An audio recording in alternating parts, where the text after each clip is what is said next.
Hey, good afternoon, everybody. I'm Dr. David Green. I'm the Deputy Chief with Colleton County Fire Rescue and the county's emergency manager. And we wanted to provide everyone some updates with regards to Tropical Storm Debby.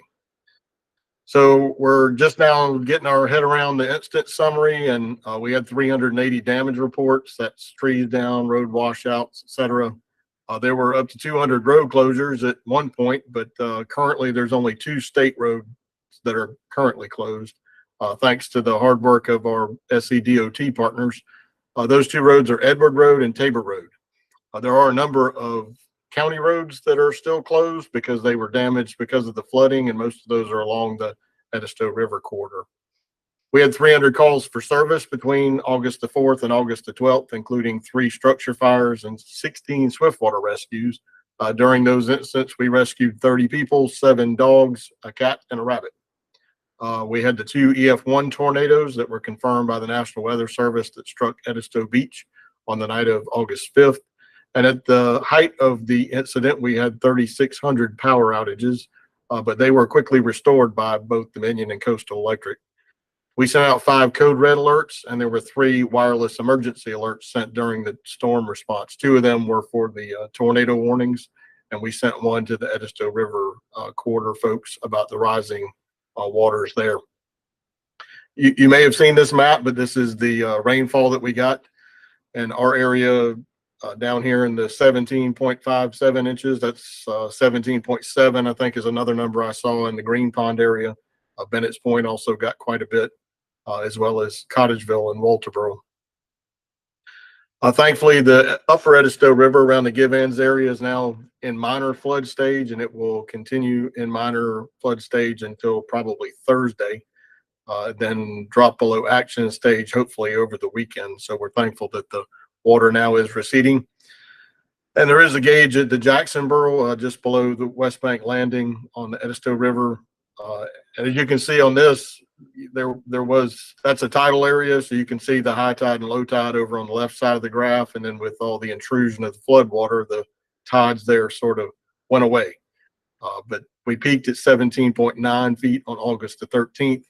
And as you can see on the right side of the graph, we're starting to get some of the tidal effects again as the water recedes there as well.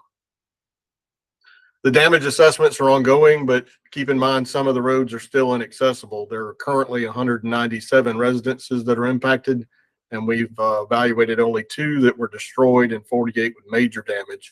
There are also 11 businesses that have some level of damage. The damage assessment, as a reminder, that data has to be compiled with other counties and then sent to the governor's office. And based on that data, he can request a disaster declaration from the president. If the president declares a disaster in Colleton County, then some FEMA programs may be available. That could include the Small Business Administration loans for disaster survivors and also individual assistance grants. And remember that the maximum award from an individual assistance grant is $42,500. But less than 1% of applicants get that amount. The average award from an individual assistance grant is between $1,000 and $2,000. We've had a number of calls to the Emergency Operations Center regarding wellheads, and if you have had problems with that or you had water that covered your wellhead, there's a number here, 888-761-5989.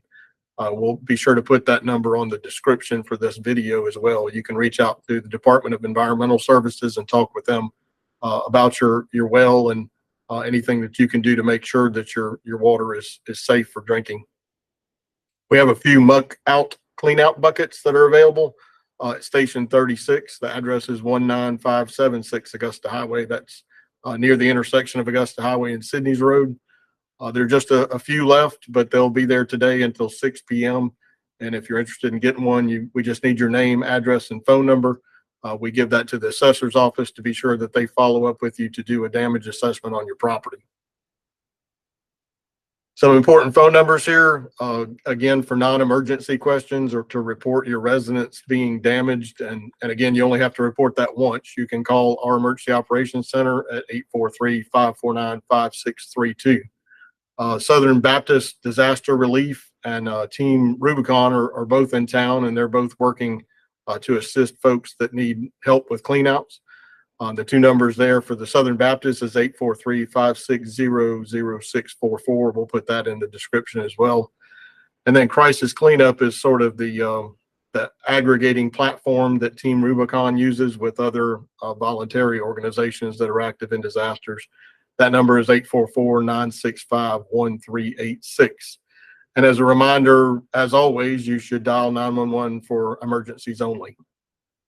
I'd like to turn it over for a minute to Miss Amanda Herndon from In His Name, Colleton. Thank you all for having us. I just wanted to share what we have encountered over the past several days with residents in Colleton County that were affected by the storm, and then also let you all know the resources that we are able to provide and kind of how we're trying to help those with the disaster relief. We have found that the biggest need has been hotel stays during the time that their homes were flooded, and then going back to their homes to assess the situation and needing help provided with materials such as the plywood, and then hands-on. A lot of the residents that we've encountered are older, so they're not able to do the work themselves. So help with cleanup, and then help getting if it's able to be repaired. So we're trying to get a plan together and assess kind of what families need what, and then find the financial resources to help them. So far, we have been able to help or assess about 7 families. And then we have been talking with the disaster relief from the Baptist Association to kind of see what they have been encountering as well. And in the meantime, we can offer food and hygiene for anyone that is in need of that as well. So we're just trying to lend a hand with the county, whatever gaps that there are, however we can be of assistance. Okay, thank you so much for that. What's the best way to get in touch with y'all? Is there a phone number? Or? Yes. So our office phone number is 843-782-3080. And then we have our outreach phone number. Let me get that real quick. It is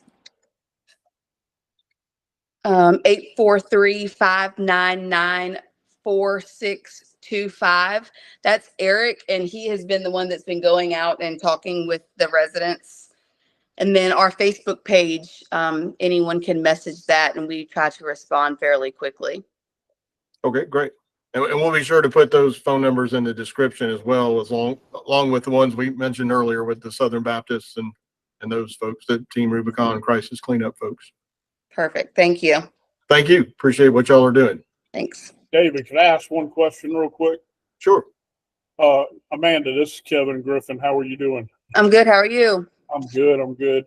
Do you all, if folks are pursuing wanting to do some donations, are y'all IRS certified at this point? Meaning Yes, sir. We are a 501c3 nonprofit. So yes, sir. We can provide a tax donation receipt.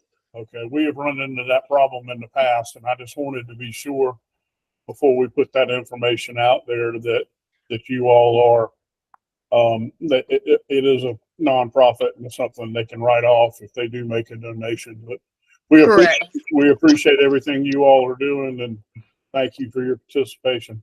Thank you, Kevin. And to follow up on that, for anyone that would like to give financially to the disaster relief work that we are doing, just please note that it is to disaster relief, so we can make sure that that is exactly where those funds go to. Gotcha. Okay. You probably need to coordinate with David as well for our long-term recovery group and get involved in that, because they're also a strong board there that helps do that to provide those assistances as well. So, and David, if you want to say a few words about that, I just wanted to make sure where we were, and but again, we really appreciate y'all's participation. Thank you, Kevin. And yes, David, I would love to have more information on the long-term recovery. Okay. That's actually the next slide. So you'll Perfect. good segue there. So yeah, definitely if you want to help the Colleton County Long-Term Recovery Group, the address is, the URL to their website is here. It's colletonfire.com/em/LTRG. And there's a click here to make a donation to the Colleton LTRG. That the Community Foundation of the Low Country, they administer that fund. So that link will take you to their website. And those funds, according to their bylaws, are paid to BOADs, such as in his name, for supplies, or to contractors for services that they're not paid to individuals. So it ensures the money's used for disaster relief, and also ensures that it stays here in Colleton County, and the donations there are tax deductible. Just a couple of reminders: make sure you're taking pictures of the damage that you're prior to making any repairs. That's going to be important for both your insurance company and FEMA if it turns out that we do get a disaster declaration. You should not wait on FEMA to file an insurance claim. If you have damage to your property, contact your insurance company immediately. Let them know about it. It's important for you also to register for Code Red. That's URL is colletonfire.com/Code Red. That's how we send the majority of our emergency notifications out. And then for non-emergency information, you can follow our social media feeds at the list here that we'll be sure to put in the description as well. We continue to coordinate recovery efforts with a number of voluntary organizations. As I mentioned, the Colleton County Sheriff's Office, DOT, Public Works, Animal Services, the Assessor's Office, who's out doing damage assessments, and the South Carolina Emergency Management Division. The emergency declaration we received during the storm is for emergency protective measures only. We mentioned that on the last live stream, but that occurred during the storm. That was the declaration that several of the counties in the Low Country got. That is for protective measures, emergency protective measures only. So additional staffing, sheltering, emergency response, etc. If a disaster declaration occurs, we'll push out the information on our social media feeds and these live streams that we're doing routinely. And keep in mind that a declaration is still, at least a week or two away if it does occur. But we're, again, compiling all the damage assessment information and hope to get that done very soon and get that compiled with other counties, get that up to the governor's office and submit it up to the president.